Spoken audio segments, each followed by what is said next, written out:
Thank you, ladies and gentlemen. Ladies and gentlemen, good evening and welcome to the presentation of the 2009 Democracy Awards. My name is Richard Gephardt and I'm chairman of the National Endowment for Democracy, a grant-making organization that supports grassroots, small d Democrats in every region and part of the world. Since 1987, we have presented our Democracy Award to shine a light on the work of men and women who have devoted their lives to the proposition that freedom and self-government are precious values that cannot be taken for granted, and who are willing to make a lifelong commitment toward pursuing these goals. The recipients of this award are usually not well-known international figures, but rather incredibly courageous citizens who decide, often at great personal risk, to work for the realization of these values in their countries. Tonight's honorees from Cuba are no exception. But tonight marks a first for this award in one important respect. For the first time, not one of those we honor tonight is able to appear in person to accept his or her award. That's because their democratic activism has been met with imprisonment in the case of 3 of the awardees and around-the-clock surveillance in the case of the other 2. In the numerous debates about what our country's approach should be in dealing with the Cuban regime, we hear very little about the island's growing civil society. And yet, despite severe repression, that movement is steadily gaining strength day by day. The trend is reflected in the number of actions of civic resistance documented by the Cuban Democratic Directorate, whose National Secretary, Orlando Gutierrez, is here this evening. In its initial report in 1997, the directorial reported 44 actions. 9 years later, that number exceeded 2,700. What were once small cells of dissident intellectuals is now a broad movement that has spread across the country. That diversity is represented here tonight in our 5 awardees.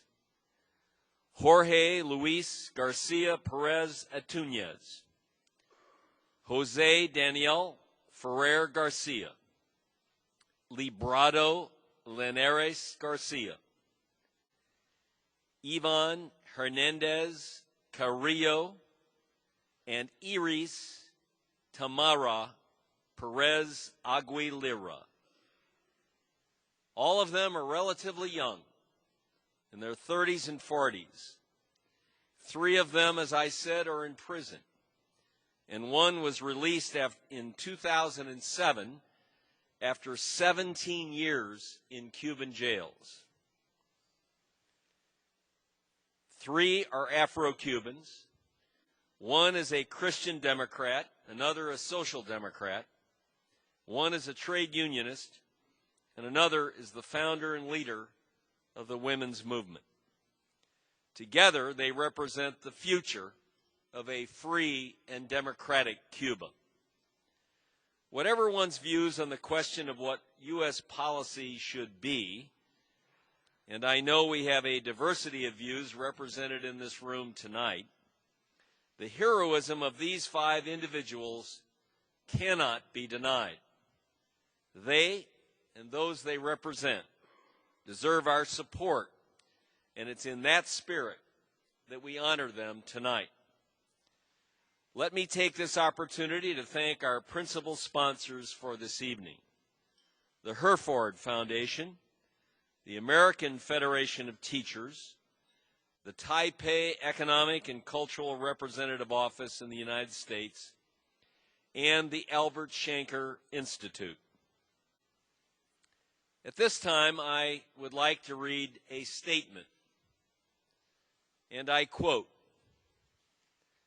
I would like to take this opportunity to acknowledge and commend the National Endowment for Democracy's 5 2009 Democracy Award recipients and all the brave men and women who are standing up for the right of the Cuban people to freely determine their country's future. Like too many of their fellow citizens, 4 of these individuals have been unjustly jailed for defending the basic freedoms we all hold dear in the Americas. It is my sincere hope that all political prisoners who remain jailed, including 3 of today's award recipients, will be unconditionally released and allowed to fully participate in a democratic future in Cuba.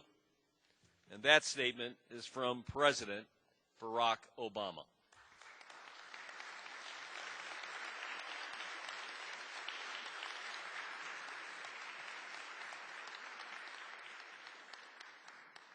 I would also like to read a statement from a former recipient of NED's Democracy Award, the former Czech president, Václav Havel. I quote, "I bring greetings to all of you present this evening at an important event paying tribute to 5 individuals who truly represent the triumph of courage and decency over the forces of darkness.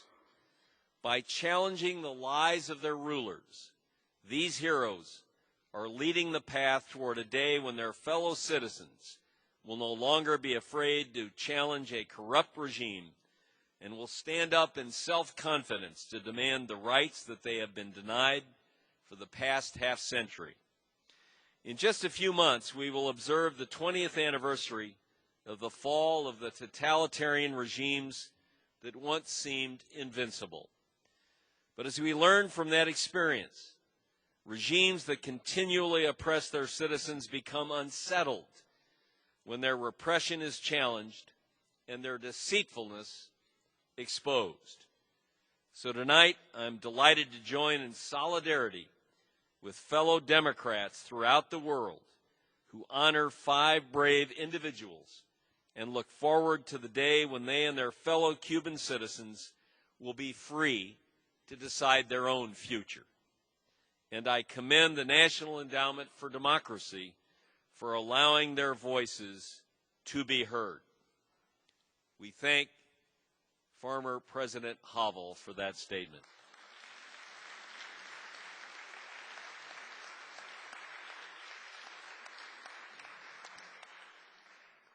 And so we're honored tonight to have some very important and honored members of Congress, former colleagues of mine who are here to make statements.